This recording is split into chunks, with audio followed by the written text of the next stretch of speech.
Are you ready? Mm-hmm. Okay. Well, welcome, listener. How are you? This is a very exciting episode of Aaron's show today because for the first time ever, I'm joined by a guest. I'm joined by Tonika Williams. We want to welcome her. Welcome, Tonika. How are you? Hi, Aaron. Hi, listeners. Thanks for having me. You're very welcome. So let's get into it today. We met on the group where I get a lot of my inspiration for my podcasts. So why Yes. don't you start out basically introducing yourself to our listeners and telling everybody, who you are, what's going on, and what challenges you're facing today, and what you want our listeners to know. And then go right ahead. Go. All right. So, hi again, everybody. My name is Tanika Williams. I'm from Kingston, Jamaica, which is located in the Caribbean. Um, I am visually impaired. The proper term for my diagnosis is a retinal detachment. So, it was a doctor who caused it. I wasn't born this way, and sorry, my parents sued the doctor for what is called medical negligence, and it's a very famous case. If you Google it right now, people, Tanaka Williams against Dr. Sonia Thomas, 1995 case. It's a very famous case. So what this case does is to guide the doctors and nurses when dealing with medical negligence cases, to be careful how you uh, treat a baby with this sort of need. So I I grew up in Kingston, Jamaica. I lived in, and then I moved to New York for 2 years. There I learned to walk because I walked very late. I was a premature child actually, and I had problems. I had respiratory problems, eye condition. I was just to and from hospital, but I was able to live, and I attended the daycare. And then my parents said, now that she has passed the daycare stage, where next do we take her? And my parents did not know about School for the Blind in Jamaica, and I didn't go there. So I went through a regular school system. One of my cousins, he's a education teacher, and she used sandpaper to allow me to feel the letters, the 26 letters of the alphabet and the numbers, you know, because at the School for the Blind you'll be able to learn Braille and the numbers and all those stuff. But I didn't learn Braille. I didn't go to School for the Blind, so my parents should be blamed right there. And then from I was in the third grade, everybody, I have been using what is called a shadow, a personal assistant, where that person would come in, assist me with note taking and homework and all that stuff. And, you know, now I graduated from baby stage and went to the high school system. And the same thing happened where you know, required special attention, and I passed through. I did what is called the Caribbean Examinations Council, CXC. That exam determines if you go to college or university or so. So I passed all my subjects and I went to grade the 12th and 13th grade. Then I did CAPE, Caribbean proficiency examinations, where you do that, in order to get you into high school, or I mean, in order to get you into college or university as well. And now I'm a university student studying a bachelor's degree in entrepreneurship. Now we're getting to the interesting part now. Now, um, excuse me for my background noise. I told them No, I was recording. no worries. And by the way, listener, yes, I also might have some background noise, some nature, some birds, even some people far off in the distance. Because I happen to live in a neighborhood, so I think background noise actually is really good in a podcast. It's some background. You need some environment. So I love that, of course. Go Okay, right ahead. so all right. So um, my parents were saying to themselves that it's going to be costly to maintain a personal assistant because the tuition fee is only 200 and something thousand dollars Jamaican. That's like a couple US dollars. That's pretty expensive. So my parents found this office on campus called the Office of Student Special Services. Now, at this office, where I am at this current moment, this office is a home away from home. In that students with special needs come here, they get their exams done, they get voluntary assistance, they get special accommodation time to finish up their exams. This office also advocate for persons with special needs. So when you're going to the classes, the office administrator would write a letter to the lecturers saying, hey, this person is a special needs student, please allow him to take this and that, this and that, this and that. Now, the most important challenge for me now, everybody, because my major is entrepreneurship, which requires math courses, which I very much understand that.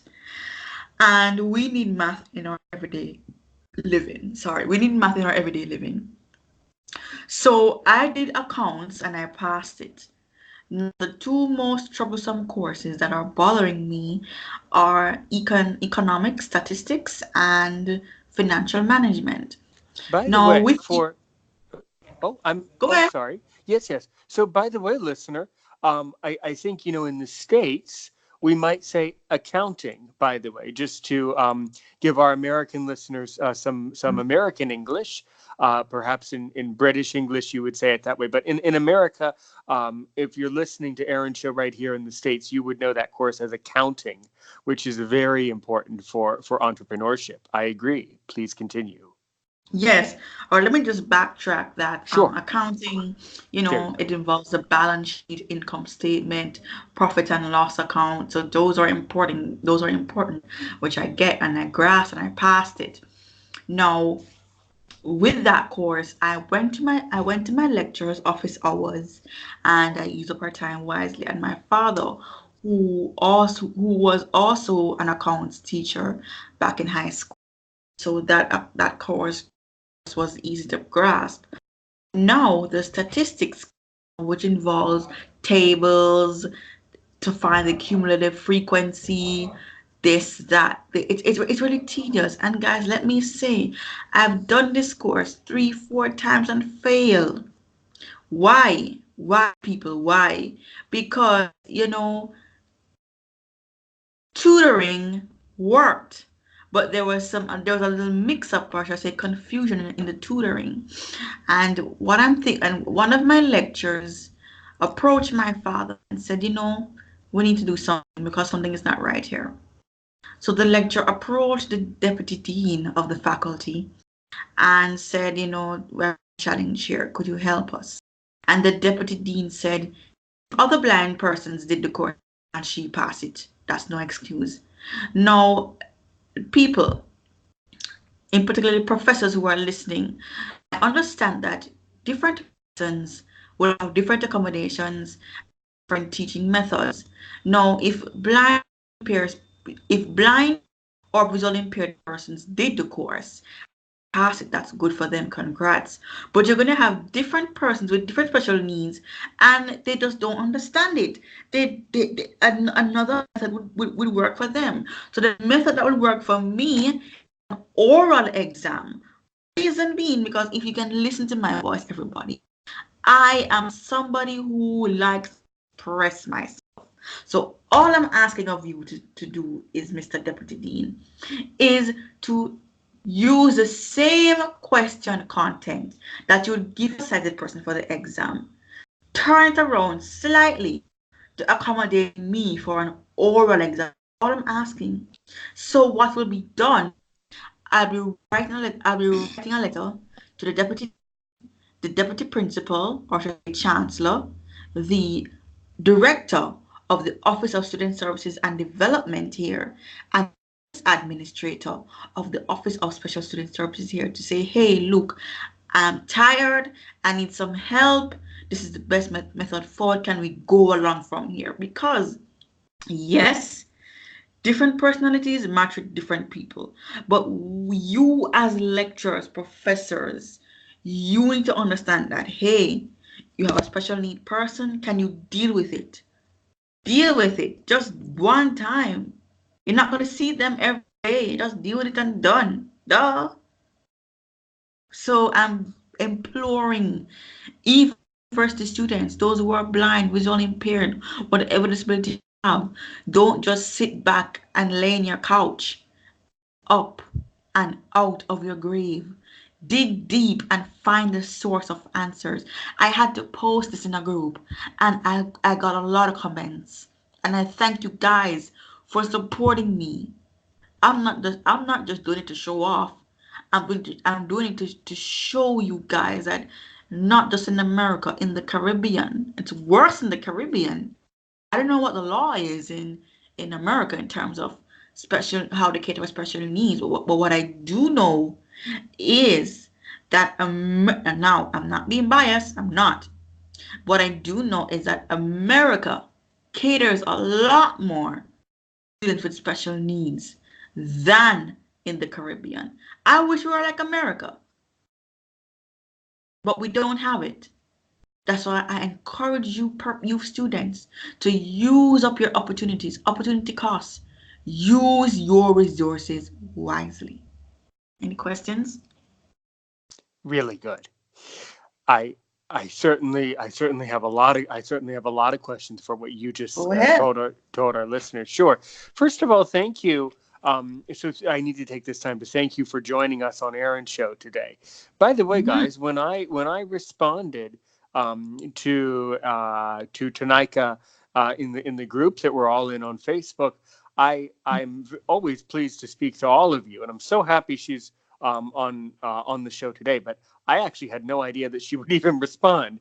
So she's 100% correct. The fact that she responded to me, but more importantly, and most importantly, the fact that she has the courage to post at all, and the fact that she has the strength to tell the world all of these problems and educate the world in such a beautiful and eloquent way. I'm sure that that is a clear sign that she's very successful and will continue to have success. I also Right. would like to point out that I really appreciate you differentiating between visually impaired and blind. Actually, Mhm. you Mhm. can if you don't like this, no worries. I say that I tell listeners and I tell the world that I'm blind because I am. And I feel that the term visually impaired, in my opinion, kind of distracts people. It's not, in my opinion, it's not an accurate representation of what blind people are capable of. But sure, if you're on Aaron's show, you can say visually impaired, and I can say blind. Either way, yes. Now, you brought up something very quickly in today's show that you did not bring up yesterday that Mhm. really caught my interest for a very specific reason. Mhm. I want you to talk more about right now about this whole legal issue with your doctor when you were a baby.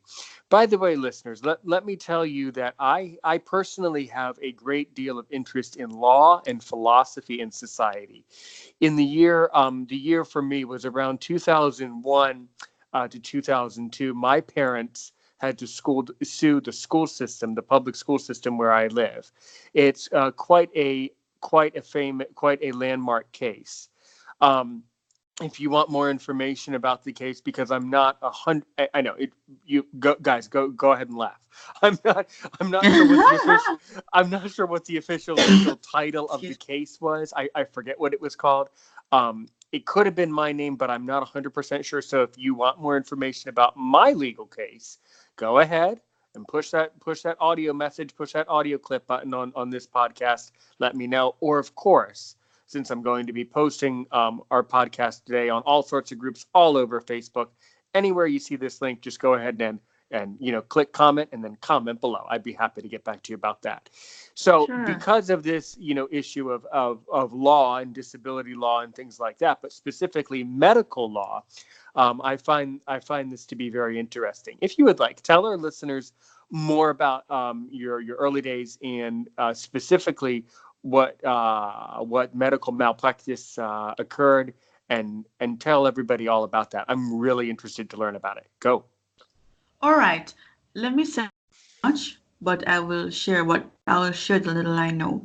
So Okay. one of my family members is a lawyer, and he was the one who fight for my rights. And basically, the doctor did not check my eyes. So I was a premature baby. And the nurses were saying, Doctor, check her eyes, there's something wrong with it. So, okay, now listeners, picture yourself on a bed and a light is over your head. Now that light, excuse me, that light seeped, seeped through my, and it damaged my retina. So 5% sight, or in Jamaica as we say, piece of vision, glimpse, a little tiny bit. So I have to use a cane. So so what my family member did, he Googled universities, or should I say medical universities in the US, particularly Miami.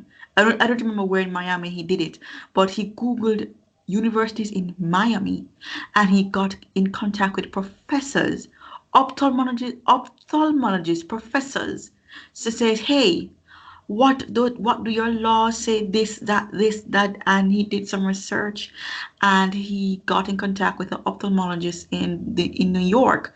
So that is who I'm seeing today. Every summer, every year I go to see medical treatment. So when that family member Googled and got in contact with different professors, he took his own money and went up there to speak with them one on one, because back then technology wasn't in, so he went up there, got books, got papers, got different researches, came back. The case was tried, and so the government was sued, and the doctor was sued, and the doctor who did it to me, she did it to her own son, who is also visually impaired. Right. So Okay, that's because of even this, all right. Well, the yes, fact that the fact, whoa, all right, we live. That's the world we live in. The fact that the doctor did it to their own child. I don't mean to dismiss you for even one iota of a moment, but that's even more interesting than your case. All exactly. sarca. That's the interesting part. That's disturbing. All righty. Well, good. Okay. Yes. Well, And I'll make a note not to go to that doctor. Okay. Well. she is retired, by the way. Amen. And so what ended up okay, so the doctor was sued, as we call it here in the States. It was a medical law, yeah, Medical medical me, negligence. medical right. Negligence. Oh yes, negligence. Yes, that's what it's called. Medical negligence. Exactly. Okay. Well, that is very interesting. So in the end, how did all of this work out, and what happened in the end? So to cut a long story short, Or you people. can talk as Um, long as you want to make it long. um, so basically, I got compensated, and I won the case, and because of this case, in particularly doctors who are ophthalmologists have learned from this case, and judges, they use this case to guide them where to go. And that same family member did another case 5 years ago of, give me a minute, 1 minute. Okay.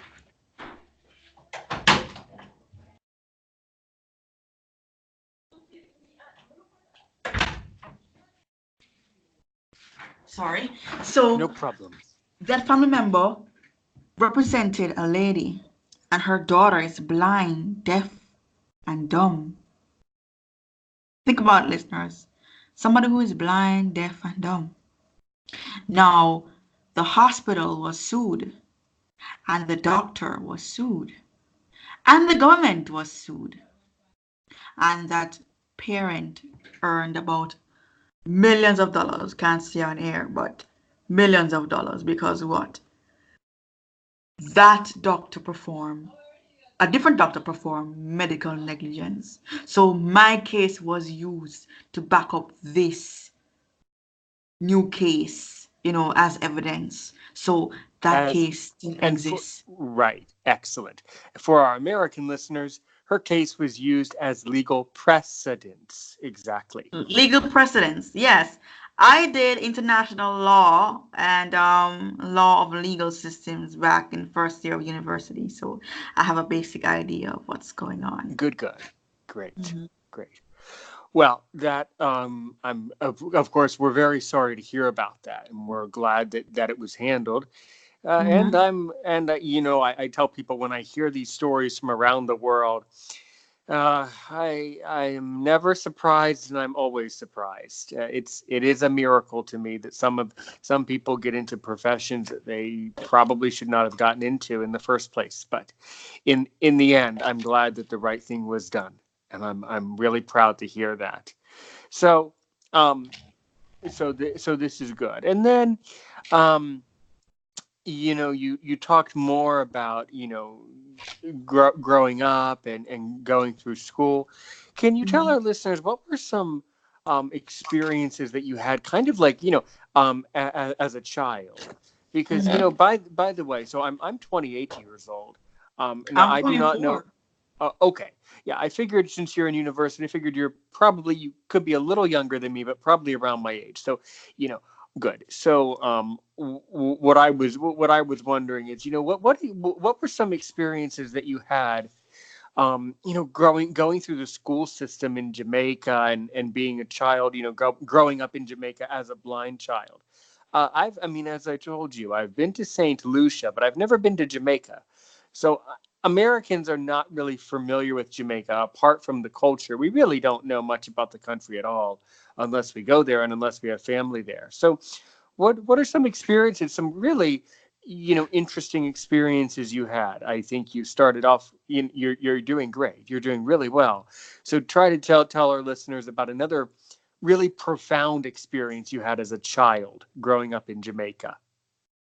All right, let me just say that the one thing that's common in Jamaica, the Caribbean, and the world is that each country has a school for the blind, right? Right. But what is different is that each country have their own disability laws. What's also different is that each country have their own different agencies of special needs advocacy. Now, Jamaica's Disability Act is active but not fully amended. If you Google it today, it's still there. You're gonna get some. You're gonna get some. What's the word? Let me find. You're gonna get what the law contains and what not. But let me just say to you listeners that it is still being amended. We have a far way to go, but I love my country and we are improving. We are. We really are. With the help of America, yes, so we are improving. Now, um, like I said, I didn't go to school for the blind. I didn't go to school for the blind. I went through a regular we called prep school. Prep school meaning the baby stage and then high school. Now, back in prep school, I didn't grow up with my parents that much. So my parents found it really hard, and today they still do. They found it and still find it really hard to accept that I have a disability. They really do. I understand it's really cramming, it's really nerve wracking, it can be really chaotic, tedious, any word you could find. But they find it really hard. So sorry. They at some point they were blaming me that I didn't go to school for the blind. But people just think of it right now. How could how could it be that I'm a child and I don't know what's going on? And you're telling me that, oh, you should have go to school for the blind. Don't blame us, blame yourself. I don't know what the hell is school for the blind. I don't know. So you should have took me there, set your standard, and then just let me go through. But no, I went through a regular system, so my parents would pay the shadow out of their own pockets and mark you. It was really costly, really costly. And but I overcome it. I passed my grade six achievement test. That exam uh, allows you to pass for a high school based on your selection given, and I passed for the grade Arden, Ardenne High School. Deo Duque Quare Optima. With God as guide, we seek the best. Now, when I went to high school, um, they were used to physical challenged people. Physical, not visual. Now, the Now this principal. oh good, good. So let me please let me say this. So it is Go interesting that ahead. you sit yes. So in America, guys, being visually impaired or being blind is a physical disability. It is Mhm, physical. So I, I, mhm. I do I do not quite understand the difference there in Jamaica between being a physical disability and blindness. That Okay, I let me don't really explain to get. I you. don't really get your point there. Can you clarify for our listener? Okay, all right. Physical, meaning mobility, lack of mobility, whether in a wheelchair, one leg, autism, whatever, they are used to that. They're not used to a visual, meaning blind or visually impaired. Okay. That's how. Okay, right. So basically, this school was not used to blind people. They were accustomed Mhm, to other disabilities and other challenges, but mhm, not blind. That's what you can say. Okay, mhm. because the autism is a hidden disability. It's hidden. It's a You can kind of see it. cognitive.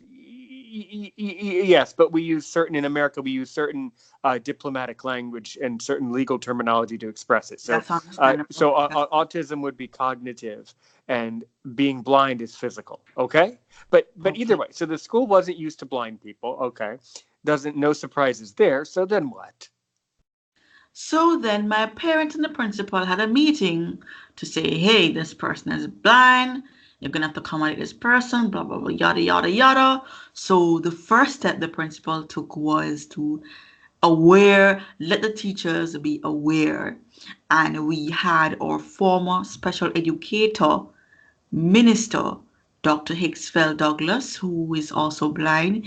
He's retired. He worked at the Ministry of Education here in Jamaica for umpteen years. That's a lot of years. He worked as a special educator. He traveled the world. He still does workshops for persons with special needs. So he came to the meeting to help sensitize the teachers that there are different methods in accommodating this person, and the teachers were moved by it and they were a little scared, a little nervous. But as I go by, they got used to me. But in the 10th grade now, because math was a little challenge for me, and my math teacher was trying to find ways and means to let me pass the math courses, and I passed the math courses,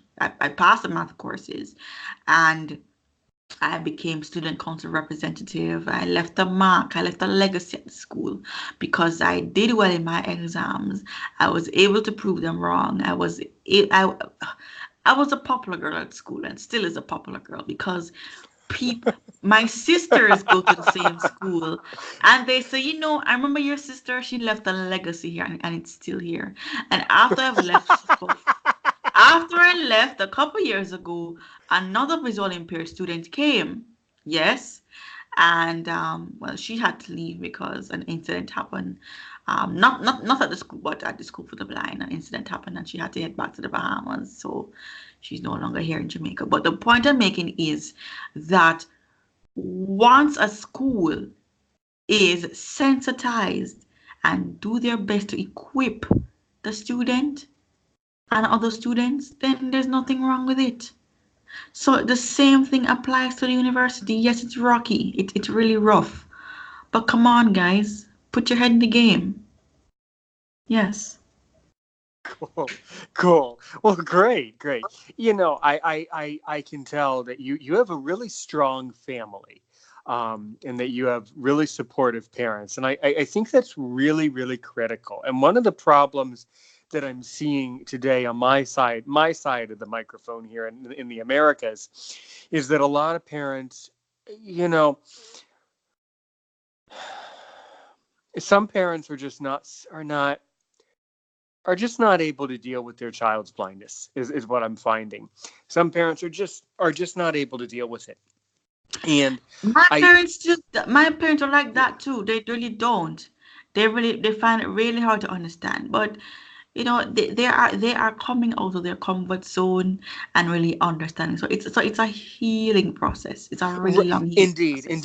indeed, and acceptance is a process. No, no, and I appreciate you clarifying, and we understand that. My point is that in my point of it is that in America, I've seen some parents, and I've heard about some parents that never get it, that never cope, and that are never able to accept their child's blindness, and that's a very serious problem, and it's very common. And I can understand, or I really cannot understand because I do not have children and I'm single, but I can try to imagine that if you're a parent and suddenly your baby has a disability or has a challenge, that must be incredibly saddening. But the thing about life is that life is not fair. So what you have to do is you have to be adaptable, and you have to find ways of also being accepting of the way life is sometimes. So I think that's critically important. So, can you tell if parents are listening in America? So, Tanika, can you tell them what are some good tools that they need to have to help them accept blindness and accept the fact that their child is blind? What would you say? Okay, the first tool you gotta have is your heart. Accept them for who they are, because they could be blind, they could be deaf, dumb, crippled, paraplegic, anything. Accept. That's the first thing. Trust yourself before trusting them. Trust yourself before trusting them. Teach them to be independent as much as possible, people. Please do. And for parents with newborn babies, for those parents who have newborn babies who are blind and visually impaired, please, the first thing you have to do is take them to the nearest school for the blind, the nearest agency for persons with special needs. Do not delay like my parents. And most importantly, talk to other family members, try find other parents who had gone through the same situation. I urge you, don't give them away, don't give them up. I was watching the news the other day, and this parent, she has a 4-year-old son with no arms, and she was about to give him away, but she said no. When she saw what he could do, she kept him and held on to him because he has a bright future. There's a guy in Montego Bay, Jamaica. He has no arms and he's a professional mechanic. Look at that, people. So, parents, I say to you, do not compare your child with a sighted person. Don't do it. They are different, but remember that they're unique and special in their own way. Absolutely perfect. Utterly magnificent. I would add on to that I think it's important for parents to also do their research before Yes, they how before they can I go to forget that? right before they go to a school for the blind. The reason I'm saying this is that some of the schools for the blind in the United States are better than others, and Yes, some of the schools for the blind in the United States provide perhaps either a more appropriate or a less appropriate education for each individual child. Before going to a school for the blind, think about that and make sure that it's an appropriate fit and things like that for your child, for sure, for sure. But I could not have said it better. That was really well done. So thank good, you. so good, excellent. Um, so so then you successfully went through school in Jamaica, and then you got into university. Now tell our listeners on Aaron's show, where did you find and how did you become interested in attending university? Now, the reason I'm asking this question is that in America there are a lot of influences for high schoolers. You're told that, well, you don't have to go to university. You can go do a trade. You don't have to go to university. You can be in the army. You don't have to go to university. You can work, at ABC or so, work at Company X or something like that. So I agree with you that of course you need to be in university. That's of course the right choice. But how did you find the strength, and how did you find it within yourself to know that you needed to go to university, that you needed to be the one in the university? Aaron, you're damn right because let me say to you, children, young adults, parents, or let me break it down. Parents, do not force your children to go to a college or university or something that they're not interested in. Encourage them. Encourage them to be what they want to be. Don't force them because it is them who are going to do it. It is you who are going to pay their tuition fee or whatnot or whatnot. Encourage them, don't force them. Young adults, let me say to you, choose your courses, your friends, your career path wisely. Choose those wisely. Take interest for what you want from what you don't want. Because when I was in the ninth grade, in Jamaica and in the Caribbean, you are required to choose a minimum of 8 subjects to do an exam in the 11th grade. So I had problems choosing my subjects. And, you know, my first option was to become a dentist. And my mama was shocked. She's like, girl, how are you going to do that? You can't even see. I'm like, Mom, technology is rising and you don't know that. I had the knock for science, let me say chemistry, physics, but my other options were to become a teacher, a judge, a lawyer, but I chose entrepreneur. Why? It's a piece of cake. Or should I say, I got many families in the US and Canada who are business owners, who are business managers, and I got the knock from them. So that is how I end up choosing entrepreneur. Also, my other profession was language and linguistics and interpreter. So I applied for 4 departments on campus. I applied for entrepreneur, marketing, Spanish, language and linguistics, and something else, and I got through for all of them. But it was up to me to choose one department, and I chose entrepreneur. And I believe that was the best one for me, and it's the best one for me. Right now, people, I have my own podcast. It's called Culturama with DIVA. We'll tell you more about that at the end of the show. But the point I'm making here is I chose my subjects wisely. I First of all, let me say it was my grandma who encouraged me to go to university. I said, Grandma, I didn't want to go. I just don't want to go. And then I looked into myself. I examined myself. And I said, okay, university is a hard road, but I'm going to travel on it. I spoke to other blind persons who have been here and they walked me through it. And here I am today, guys. Believe me, it's really rough. In Jamaica, we say rain a fall, but dirty tough. Meaning rain is falling, times are hard, but get through it.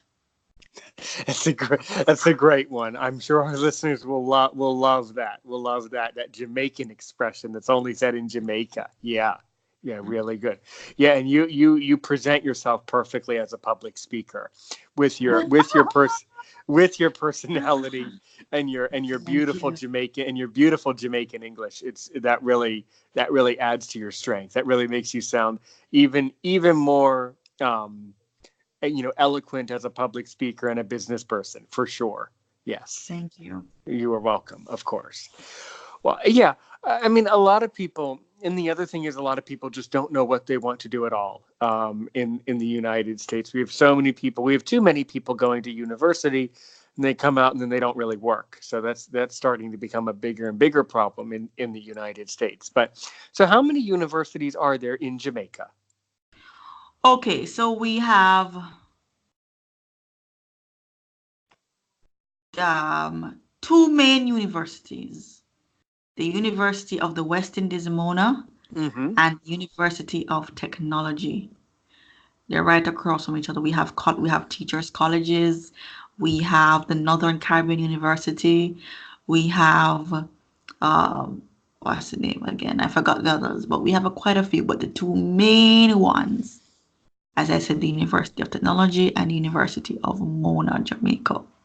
Mm-hmm. Now, Mm-hmm. the University of Mona has three branches. One in Montego Bay, one in Kingston, one in Barbados, Cave Hill campus, one in Trinidad and Tobago, St. Augustine campus. Yes. So it's really wide. Indeed, indeed. When I was volunteering in St. Lucia, I was familiar with that. I was familiar with the University of the West Indies and how they have Yes. campuses all over the Caribbean, in all the Right. countries. In a lot of the main countries, there's a branch of that university. So it's a whole network, University of West Yes. Indies. Indeed, indeed. Yes. Hmm. Yes. Hmm. Right, right. Well, good. Well, really, really, really good. Um, okay, well, good. So then, after you graduate, after you finish your university, really the most important thing moving forward is that you know what you want to do and what you want your influence in society to be. I think Hmm. you have an interesting answer. What will your influence in society be? Now, let me. All right. I love my country, Jamaica, and it's a nice place to live. But the economy is moving really slow. It's improving. There's a lot to be done. Let me commend my country. But my main thing is to live in the US or Canada because of the social security that's up there. We don't have that in Jamaica or the Caribbean.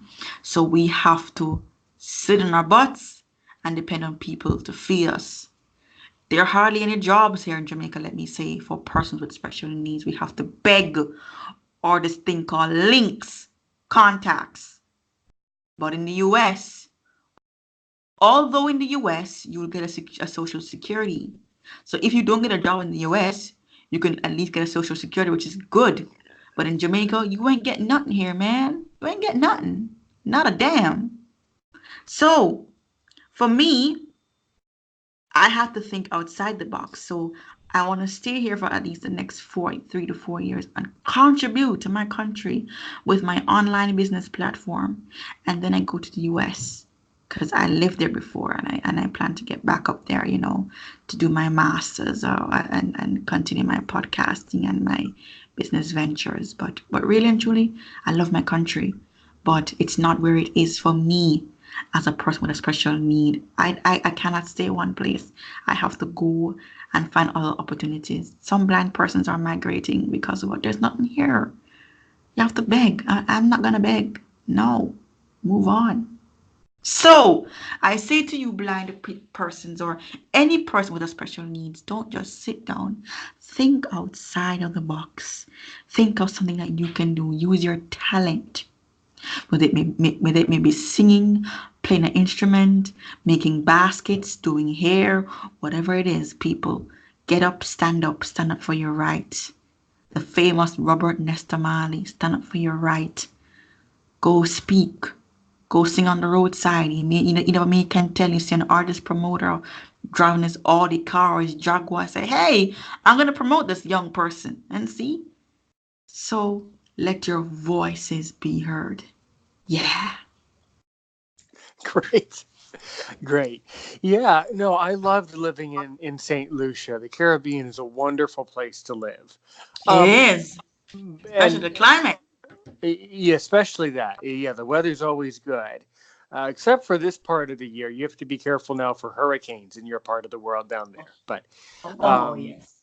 yeah, yeah, that's always a problem. When you live in different parts of the world, you have to deal with different types of climates and weather and things. But yeah, when I was in Lucia, I noticed that the blind people there, some of them are working in businesses or in what was it? They had at the organization that I was volunteering with in St. Lucia, they had the blind people making mops. They had a mop factory in the Hmm. basement of in one of the buildings. So they had them trained on how to make mops, and they sold cleaning supplies and rugs. I think. Mm-hmm. That's Do true. right, right. So do you? So if we understand that it's hard for blind people, incredibly difficult for blind people in Jamaica to find work. But if there is work, what would the blind person try to do? Would they maybe be able to work in a store, help someone maybe at a, I don't know, a coffee store or something? What do you Oh, think? give me 1 minute. Let me just go Oh get yes, my yes, phone. of course.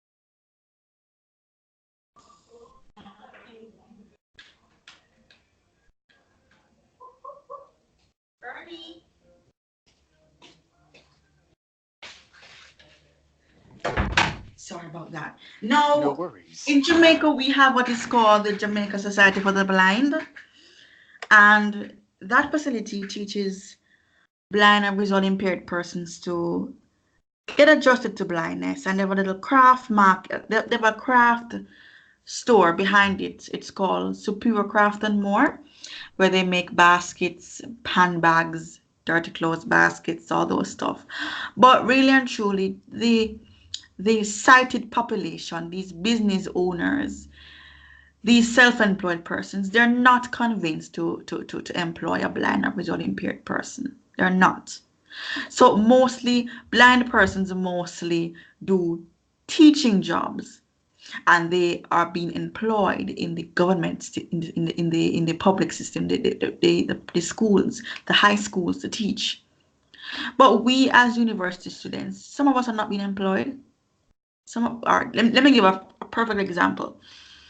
There's a couple of blind guys. They have their degrees in marketing, and let me say first class honors in marketing, and they cannot get jobs right now. They can't. Because of what? Nobody wants to employ them. So what do? Sit down? No, we need work. The same way how these employees want to spend money and buy the cars and buy the this, buy that. We want to do that too. It's the people, we are human beings like you. The only problem is that we just cannot see, that's all. Duh. Although we cannot see, we have our computers, we have our. Alright, let me put this way. Our eyes are handicapped, but our brain is not. Put it that way.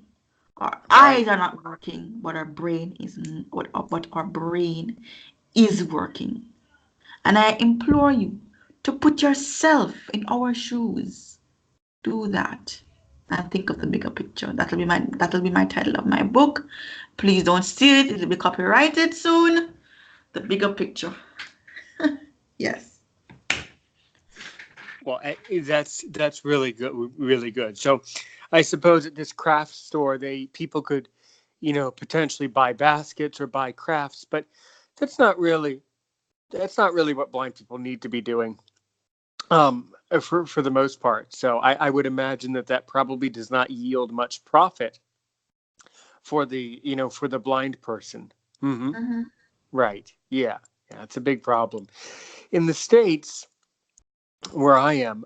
It used to be that in the 1940s and 50s and 60s, blind people were trained to do, very, very odd jobs, very strange jobs. For today's standards, they were trained to be masseuses, massage therapists. They were also trained to be piano tuners. And those were considered to be jobs that were appropriate for blind people in the 20th century. Um, but now those jobs are really not as appropriate for blind people in America. You can be a masseuse if you want. There's nothing wrong with it. But we would say that blind people have more options now in the United States, and you can be a piano tuner. but there's not many pianos anymore. It used to be that in the 20th century in America, almost every American household had a piano. So it was part of our culture, and so they needed people to go around and tune pianos. So it's simply not part of our society anymore. Hmm. Mhm. Yeah, yeah. What about there? Do you think there's training for blind people to be masseuses? Is there that training there too? Yes, they are. There is an institution called the Hart College of Beauty Services. It is funded by the government. There are two branches in Kingston and Port Moore, St. Catherine, Jamaica. So most of these persons are trained to be masseuse. There is a business, a popular business here in Jamaica called the Gifted Hands by Tamika. I forgot her name, and she's blind, and her massage.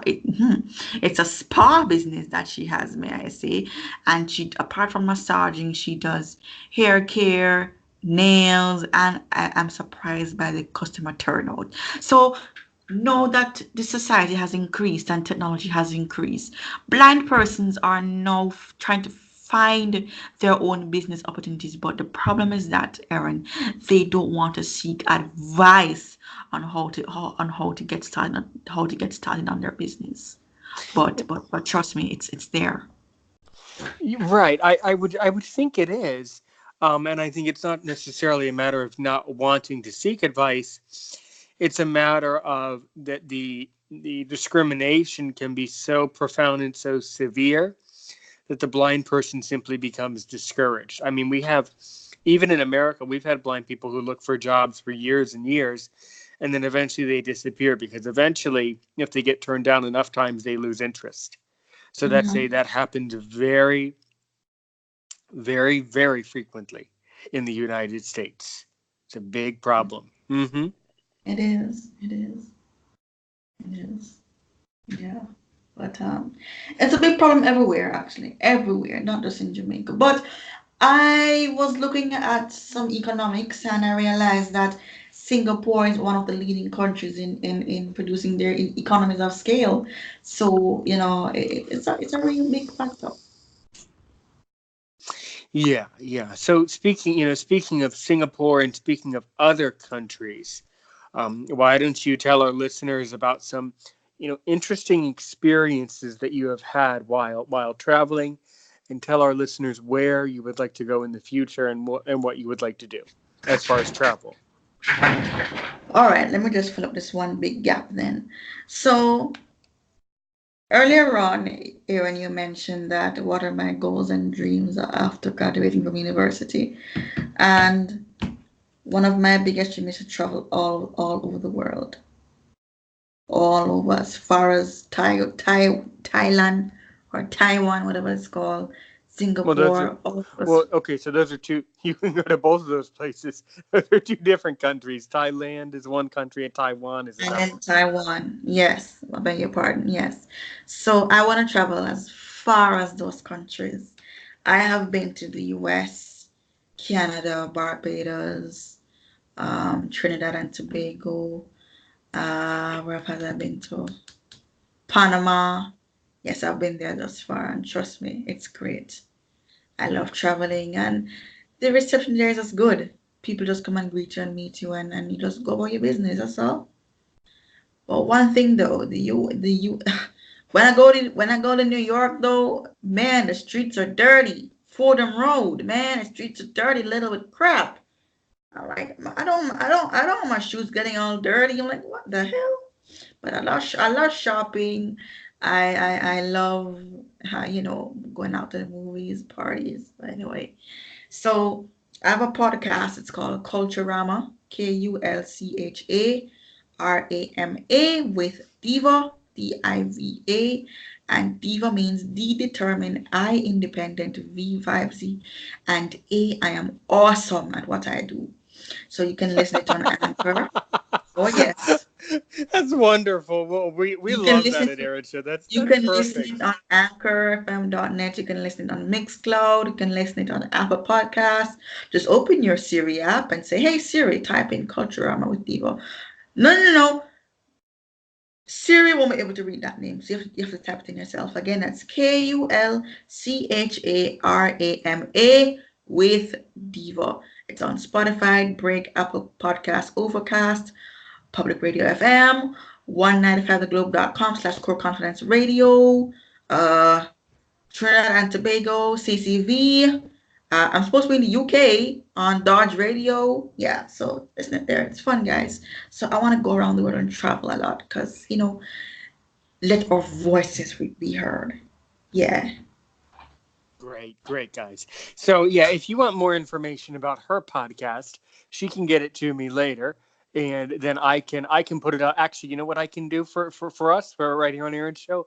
We'd be happy to put up a link to your podcast and on all of your bio and your information on my show on my show's page, and then so just look That's for no it there. If you problem. guys, if you want more information about her show, just comment below, send me a message. But either way, I'll put up her bio on my page on Facebook, and then we'll spread that around.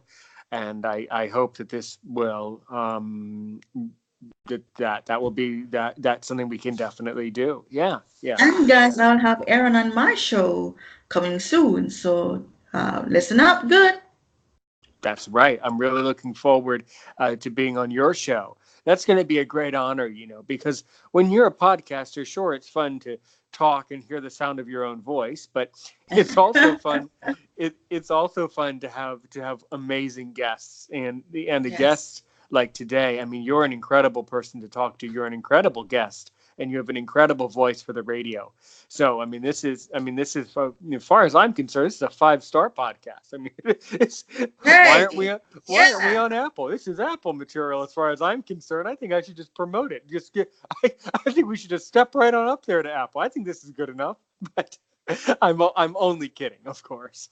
I But I'm know. doing this. I'm doing this for fun, and I'm doing this. I'm doing my show to basically educate the world, and I think it's the right thing to do, and I always enjoy doing it. But apart from having your own show, it's even more exciting when you get to be on someone else's show. So thank you. I certainly look forward to being on your show and talking to your listeners.